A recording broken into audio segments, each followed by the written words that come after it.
Hello दोस्तों, नमस्कार। आप सभी का स्वागत है मेरे इस चैनल स्टॉक मार्केट इनसाइड में। दोस्तों, अगर चैनल पर नए हो तो चैनल को सब्सक्राइब कर लेना और साथ ही में बेल आइकन प्रेस कर देना so that you never miss any investing inside. दोस्तों, आज के वीडियो में हम बात करेंगे एक इंपॉर्टेंट टॉपिक के बारे में। बेसिकली दोस्तों, आज के वीडियो में हम डिस्कस करने की कोशिश करेंगे एक मैट्रिक्स को। फर्स्ट ऑफ ऑल, जिस किसी ने स्टॉक मार्केट में काम किया है वो इस बात को भली भांति जानता है कि किसी भी स्टॉक्स को एनालिसिस करने के कुछ एक पैरामीटर्स, कुछ एक मैट्रिक्स होते हैं। अब उस पैरामीटर्स और मैट्रिक्स को हम वेरियस फ्रंट पर डिवाइड कर सकते हैं, जैसे वैल्यूएशन मैट्रिक्स, जैसे ग्रोथ मैट्रिक्स, जैसे financial matrix. These are the three matrix on which we analyse any stock. दोस्तों, जिस मैट्रिक्स की बात हो रही है ना दोस्तों, वो बेसिकली वैल्यूएशन और कंपनी के फाइनेंशियल को दर्शाता है। ठीक है। अब दोस्तों, ये मैट्रिक्स किस तरह से काम करता है इसे समझने की कोशिश करते हैं। दोस्तों, मान लो कोई XYZ कंपनी है। ठीक है। कोई भी कंपनी हो तो कंपनी के पास कुछ एक एसेट्स होते हैं और कुछ एक लायबिलिटीज होते हैं। ठीक है। अब एसेट्स होना अच्छी बात है, लायबिलिटीज होना खराब बात है। ठीक है। अब कुछ कंपनी के पास एसेट्स ज्यादा हो सकते हैं, कुछ कंपनी के पास एसेट्स कम हो सकते हैं।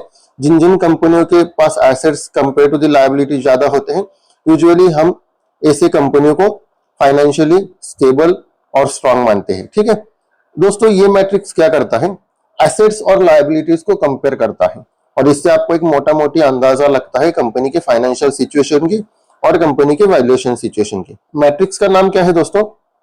तो मैट्रिक्स का नाम है net current asset value per share. जैसे कि आप देख पा रहे हो, net current asset value per share नाम में ही छुपा है दोस्तों। फर्स्ट ऑफ ऑल हम समझने की कोशिश करेंगे नेट करंट एसेट वैल्यू क्या होती है।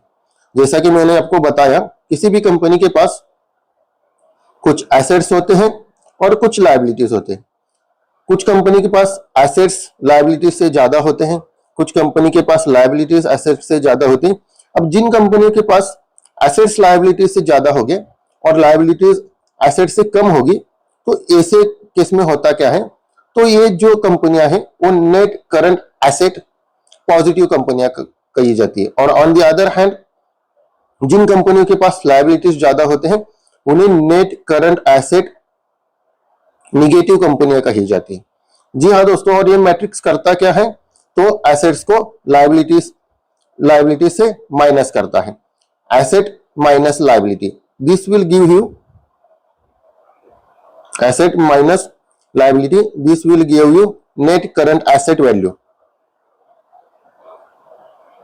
अब पर शेयर, यानी पर शेयर, तो डिवाइडेड बाय आपको क्या करना है, total number of share holder, यानी एसेट से आपको लायबिलिटी माइनस करनी है divided by total number of share holder, इसे डिवाइड करना है। सो ये आपको मिल जाएगा net current asset value per share. अब ये जो net current asset value per share है, why this play an important role. मान लो कोई कंपनी है वो लिक्विडेट हो जाती है, मान लो just for an example liquidate हो जाती है या इस कंपनी डीलिस्ट हो जाती है, तो हर एक जो शेयर होल्डर है उसे क्या मिलेगा, हर एक शेयर होल्डर के हिस्से में कितने एसेट्स आएंगे या कितनी लायबिलिटीज आएगी। सो इससे कैलकुलेट किया जाता है net current asset value per share का इस्तेमाल करके। अब इस एसेट का इस्तेमाल कौन से ग्रेट इन्वेस्टर ने किया, हिस्टोरिकल बैकग्राउंड क्या रहा, इसे हम डिस्कस करने की कोशिश करेंगे। दोस्तों, कोई भी एसेट्स उठाकर देख लो, कोई भी मैट्रिक्स उठाकर देख लो, उसके डेवलप होने के पीछे कुछ ना कुछ हिस्ट्री रहती है। सो हम हिस्टोरिकल बैकग्राउंड को समझने की कोशिश करेंगे। सो फर्स्ट ऑफ ऑल दोस्तों, इस मैट्रिक्स को किसने फेमस किया, पॉपुलराइज किया, तो बेंजामिन ग्राहम। अब जिन्हें बेंजामिन ग्राहम नहीं पता है तो उनके लिए बता दूं, बेंजामिन ग्राहम एक कमाल के इन्वेस्टर थे। आप कह सकते हो इन्हें फादर ऑफ वैल्यू इन्वेस्टिंग भी कहा जाता है और कहीं ना कहीं इन्होंने वॉरेन बफेट जी को भी मेंटर किया था। और इनका जो पीरियड है यहाँ पर देख पा रहे हो, 1894 और 1976 के बीच में इनका पीरियड है। अब इन्होंने कुछ एक कमाल की किताबें लिखी, जैसे सिक्योरिटी एनालिसिस और intelligent investor, highly recommended books. Specially अगर आप इंटेलिजेंट इन्वेस्टर देखोगे तो इन्वेस्टिंग वर्ल्ड का बाइबल भी कहा जाता है इसे। अब नेक्स्ट बात करेंगे, जो बेंजामिन ग्राहम का जो मेन फोकस था, क्या था? Value investing. अब कोई भी इन्वेस्टर का मेन फोकस और उसकी इन्वेस्टिंग स्टाइल और उसकी इन्वेस्टिंग प्रिंसिपल के पीछे जो हिस्टोरिकल बैकग्राउंड है या जिस एरा से वो बिलोंग करता है, उसका एक मेजर रोल प्ले होता है। जैसे मिसाल के तौर पर काफी सारे रिटेल पार्टिसिपेंट्स कोविड के बाद स्टॉक मार्केट में आए, ठीक है। उन्होंने 2022-23 का एक बढ़िया पीरियड देखा जहां पर स्टॉक मार्केट ने एक अच्छी खासी वेल्थ क्रिएट की। अब कोई भी शेयर उठाकर देख लो, शेयर लेते थे, चलता ही था, तो प्रॉफिट कमाना आसान था। तो ऐसे में हर कोई इन्वेस्टर ग्रोथ चेस कर रहा था, ठीक है। लेकिन अगर आप देखोगे तो हर कोई ग्रोथ एट रीजनेबल वैल्यूएशन की बात कर रहा है, ठीक है। अगर मार्केट लगातार बुल रहता तो कोई वैल्यूएशन पर ज्यादा फोकस नहीं करता। इट डिपेंड्स कि आप किस एरा से बिलोंग करते हो, आपका हिस्टोरिकल बैकग्राउंड क्या है।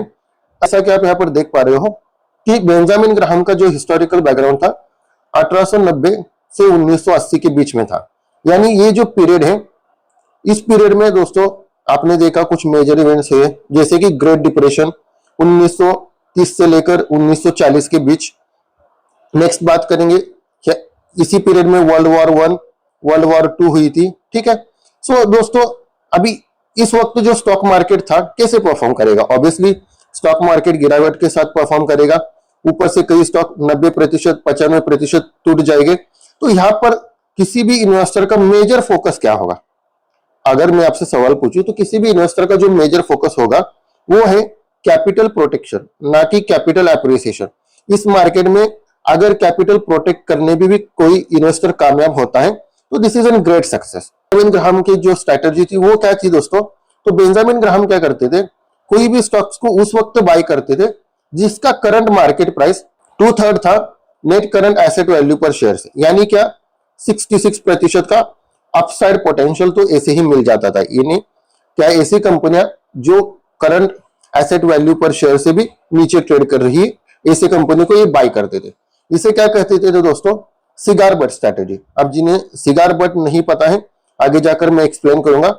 सिगार बट स्ट्रेटेजी यानी क्या, एक ऐसे स्टॉक्स जो निग्लेक्टेड है, स्ट्रीट्स के फेवरेट नहीं है, हर कोई इग्नोर कर रहा है, बिकॉज यहाँ पर कुछ ना कुछ मैनेजमेंट रिलेटेड फ्रॉड हो सकता है, यहाँ पर कुछ ना कुछ बिजनेस रिलेटेड फ्रॉड चल रहा होता है, या आप कह सकते हो कि बिजनेस उस तरह से परफॉर्म नहीं करता है जिस तरह से परफॉर्म करने के एक्सपेक्टेशन हो। तो ऐसे में current market price net current asset value per share से भी नीचे चला जाता है। जैसे मिसाल के तौर पर अगर रोड साइड पर कोई भी एक सिगरेट जो कि स्मोक कर कर फेंकी गई हो, तो यूजुअली आपने देखा होगा कि इसे हर कोई इग्नोर कर कर चला जाता है, इस पर पैर भी रख कर चला जाता है, तो किसी का इस तरह के सिगरेट्स पर ध्यान नहीं होता। लेकिन on the other hand Benjamin Graham ने ये जो स्ट्रेटेजी डेवलप की थी उसमें क्या था, कुछ ऐसे शेयर जो शेयर मार्केट में निग्लेक्टेड है, कोई पूछ नहीं रहा है, जहां पर ऑलरेडी जो बुराई थी वो प्राइस विन हो चुकी है, मेजोरिटी ऑफ द बुराई प्राइस विन हो चुकी है, तो यहाँ पर अपसाइड पोटेंशियल ज्यादा बनता है और जो डाउनसाइड प्रोटेक्शन है वो काफी ज्यादा है। ऐसे में इस तरह की स्ट्रेटेजी बेंजामिन ग्राहम लेकर चलते थे, क्योंकि यहाँ पर मैंने अगेन आपको बताया है कि जिस एरा से वो बिलोंग करते थे वहां पर capital protection is a foremost important, क्योंकि काफी सारी कंपनियां तो ऐसे ही डीलिस्ट हो जाती थी, कंपनियां बैंकरप्ट हो जाती थी, क्योंकि world war 1, world war 2 like situation थे, ग्रेट डिप्रेशन भी आया था, तो काफी सारे लोगों के जॉब्स भी चले गए थे। तो बेसिकली ये स्ट्रेटेजी कैसी है दोस्तों? If head I win and if tail I don't lose much. जैसे मिसाल के तौर पर कोई भी स्टॉक अगर ऊपर से net current asset value per share से भी 66% नीचे चल रहा है, ठीक है, तो यहाँ पर ऑलरेडी 66% का अपसाइड आ गया, और उसके बाद अगर थीसिस सही साबित हुई, सब कुछ सही गया, तो 100% भी रिटर्न्स मिल सकते हैं, इसके ऊपर भी स्टॉक एप्रिशिएट हो सकता है। ऑन द अदर हैंड अगर थीसिस गलत आई तो एट मैक्स 33% का डाउनसाइड है, लेकिन अपसाइड कितना है? काफी ज्यादा। पहले तो ये 66% का, और उसके ऊपर भी स्टॉक चला जाए तो ऐसा, यानी क्या, ऊपर से अच्छी खासी गिरी हुई कंपनियां। लेकिन दोस्तों अब कोई भी चीज हो, कोई भी मैट्रिक्स हो, उसके लिमिटेशंस होते हैं। उसी तरह से net current asset value per share के भी कुछ एक लिमिटेशंस है। सो लिमिटेशंस को फर्स्ट ऑफ ऑल हम डिस्कस करते हैं और toward the end of this video में इस मैट्रिक्स को आपको कैसे इस्तेमाल करना है ये भी बताऊंगा, और what are the certain modification, जिस मॉडिफिकेशन का इस्तेमाल कर आप इस मैट्रिक्स का करंट सिचुएशन और करंट मार्केट में इस्तेमाल कर सकते हो, इसके बारे में भी हम इन डिटेल डिस्कस करने की कोशिश करेंगे। सो फर्स्ट हम 3 लिमिटेशंस डिस्कस करेंगे। So first and foremost limitation है क्वालिटी। जी हाँ दोस्तों, ऑब्वियसली कोई भी कंपनी का स्टॉक वो net current asset value per share से 2/3 पर ट्रेड कर रहा है, तो ऑब्वियसली क्वालिटी इश्यू होगा, तभी तो जाकर ये कंपनियां net current asset value per share से नीचे मिलेगी आपको। ऑब्वियसली क्वालिटी कंपनियां तो यहाँ पर नहीं होगी, कुछ एक क्वालिटी कंपनियां हो सकती है, लेकिन मेजोरिटी ऑफ दी कंपनियां ऐसी होगी जहां पर कॉर्पोरेट इंसॉल्वेंसी रेजोल्यूशन चल रहा है, जहां पर प्रमोटर रिलेटेड कोई फ्रॉड है, जहां पर प्रमोटर लगातार माल बेचे जा रहे हैं, जहां पर प्रमोटर की प्लेजिंग लगातार बढ़ती जा रही है और कंपनी की जो एसेट्स क्वालिटी है वो भी क्वेश्चनेबल है। इस तरह की कंपनियां ही दोस्तों आपको इस लेवल में मिलेंगी। यानी क्वालिटी क्या है, क्वालिटी उतनी अच्छी नहीं है, क्वालिटी खराब है, इस बात को आपको ध्यान में रखना है। नेक्स्ट बात, asset accounting. Next major important role जो है एसेट अकाउंटिंग। दोस्तों जैसा कि मैंने कहा कि ये जो मैट्रिक्स है कंपनी के एसेट्स और लायबिलिटीज को कंपेयर करता है, एसेट्स में से लायबिलिटी माइनस कर हर एक शेयर होल्डर के पास कितने एसेट्स ओवरऑल नेट एसेट बनते हैं इसे कैलकुलेट करने की कोशिश करता है। लेकिन दोस्तों यहाँ पर इन्वेस्टिंग प्रिंसिपल में होता क्या है या अकाउंटिंग प्रिंसिपल में होता क्या है, मान लो आपके पास कुछ एक एसेट्स है और कुछ एक लायबिलिटीज है। अब ये पेपर में तो दिखने को ठीक लगता है कि आपके पास this are the assets and this are the liability, लेकिन ऐसा भी हो सकता है कि इसमें से बहुत सारे एसेट इलिक्विड हो, यानी आप बाजार में बेचने जाओ तो कोई खरीदार ना मिले, हो सकता है ना। जैसे मिसाल के तौर आपके पास कोई शेयर है, ठीक है, शेयर पर लगातार अगर लोअर सर्किट लग रहा है तो आपको सेलर नहीं मिलेगा, ठीक है। अभी अकाउंटिंग प्रिंसिपल में जिस वक्त अकाउंटिंग प्रिंसिपल की यानी जिस वक्त अकाउंटिंग हुई एसेट्स और लायबिलिटीज की, उस हिसाब से ये बताया गया कि कंपनी के पास इतने एसेट्स है, कंपनी के पास इतने लायबिलिटीज है। लेकिन मेजोरिटी ऑफ द एसेट्स अगर इलिक्विड एसेट हुए तो लिक्विडिटी इश्यू आ सकता है, यानी अगर कंपनी का मान लो लीला होता है या कंपनी बिक जाती है या कंपनी के एसेट्स बेचे जाते हैं, तो कई बार होता है कि कंपनी के एसेट्स इलिक्विड होते हैं या कंपनी के एसेट्स को कोई बायर ही नहीं मिलता, तो अगेन जो एसेट की कीमत है वो घटकर भी लगाई जा सकती है। So this is an major concern. Another major concern क्या है दोस्तों, अभी जो एसेट्स है दो टाइप्स के होते हैं, जैसे कि टेंजिबल एसेट्स और intangible assets. In case of the tangible asset it is much more easier कि आप इसे गिन पाओ, ठीक है। जैसे लैंड है, अगर आप लैंड की कीमत लगाना चाहो तो लगा सकते हो, लेकिन on the other hand employ है, ठीक है, एम्प्लॉय है या आपके पास कोई ऐसा आईपी राइट्स है, ठीक है, पेटेंट है, तो इसका जो वैल्यू लगाओगे आप कैसे लगाओगे। अगर आपके पास कोई एम्प्लॉय हो, किसी भी एम्प्लॉय की क्वालिटी कितनी है ये गेस कर पाना उतना आसान नहीं है दोस्तों। सो जो इनटेंजिबल एसेट्स है उसे मेजर करना काफी मुश्किल है। नेक्स्ट बात करेंगे efficient market hypothesis. The third major drawback और third major limitation is an efficient market hypothesis. अब समझते हैं इफिशिएंट मार्केट हाइपोथेसिस कहता क्या है। दोस्तों इफिशिएंट मार्केट हाइपोथेसिस जैसा कि नाम से ही आपको पता चलता है कि जो इस थ्योरी के प्रोपोनेंट है वो कहते हैं कि मार्केट कहीं ना कहीं ऑलरेडी इफिशिएंट होता है और मार्केट में कहीं ना कहीं जो तेजी बननी थी, जो प्राइस अप्रिशिएट होना था, उसे ऑलरेडी प्राइस इन किया है, और जो जिस मार्केट में जो मंदी बननी थी उसे भी बाजार ने ऑलरेडी प्राइस इन किया है। यानी क्या, market is already an efficient one. So यहाँ पर एक वैल्यू क्रिएट कर पाना और यहाँ पर एक अल्फा क्रिएट कर पाना over the long period of time is next to impossible. इस तरह का कहना है जो इफिशिएंट मार्केट हाइपोथेसिस को मानते हैं। लेकिन दोस्तों क्या इफिशिएंट मार्केट हाइपोथेसिस एग्जैक्ट 100% सच है? दोस्तों तो ऐसा कुछ नहीं है। इफिशिएंट मार्केट हाइपोथेसिस अगर 100% सच होता तो आज आपको वैल्यू बाइंग नहीं मिलती, एक भी वैल्यू बाय आपसे नहीं होता।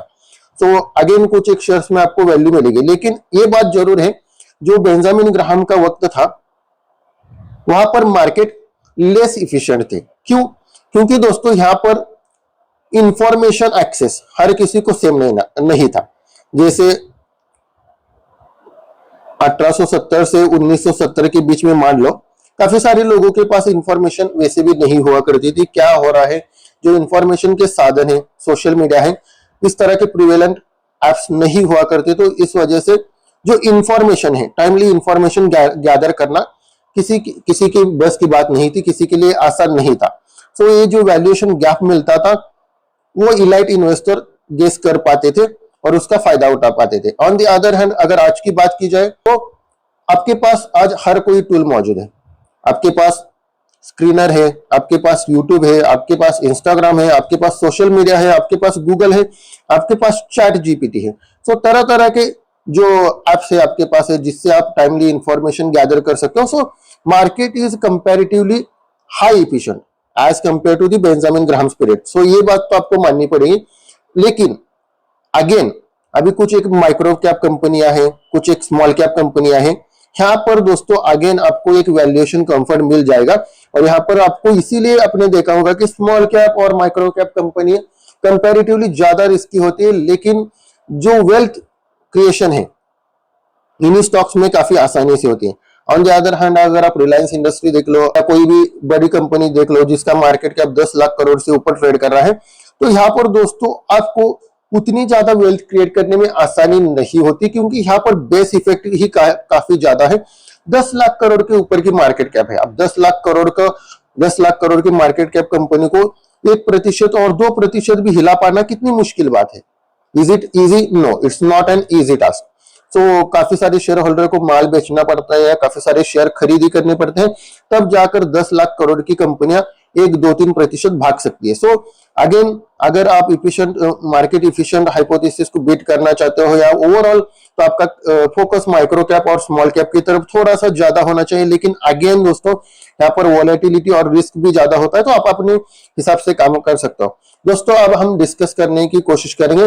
नेक्स्ट स्लाइड में मैं आपको बताऊंगा कि आप इस मैट्रिक्स को किस तरह से फिल्टर आउट करोगे, ठीक है, और किस तरह से इंप्लीमेंट करोगे। तो नेक्स्ट स्लाइड में देखने की कोशिश करते हैं। दोस्तों अभी तक आपने देखा कि आप किस तरह से net current asset value per share का इस्तेमाल कर बेंजामिन ग्राहम ने काफी हद तक मार्केट को बीट किया था।